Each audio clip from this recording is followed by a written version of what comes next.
Women Affairs Minister Monica Mutsvangwa has threatened a High Court judge, Justice Esther Muremba, who is presiding over the case of her son Evie Mutsvangwa, who is in remand prison for trading zig on the black market. Aiwa sarapinda muna zvizere chona aiwa Monica Mutsvangwa aiwa achiti aiwa mwana wake ngabuditso musungwa aiwa anoti bo subscribe like uti na on the bell icon. So amoziva kuti muzora nasi aiwa ndo pane bail presiding yenhau yaNeville Mutsvangwa. Asanoti kumashure toona kuti Justice Muremba postponed the ruling on Mutsvangwa's bail application on Monday 27 May because she had not received a full record of proceedings from the magistrate court.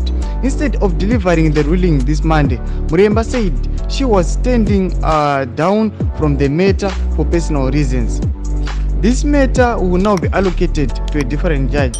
Sandoda tukona kuti aiwa panapa Monica Mutsvangwa anobatikana noda kuti vanenge vaudzwa kuti aiwa nhau yake yakufana kupasiswa on a certain date, but over disappointiwa yobva move to another date. Zvira kuti aiwa Monica Mutsvangwa abva auya atarama shoko kuti aiwa this is now a political move. Avisisiri zvemhosva yekuti akabatwa achitrader the new currency kana the structured currency zig. Aiwa muri Zimbabwe Monica Mutsvangwa akanovava aiwa nokuti Monica Mutsvangwa munomuziva haambonyarari panhau dzakadai so especially the family yake. Saka chimbotudze mafungiro enyu nokudii pamusoro pezviitiko izvi. Aiwa pinai comment section medu tidze mafungiro enyu. Musanga no subscribe kulike channel on the bell icon.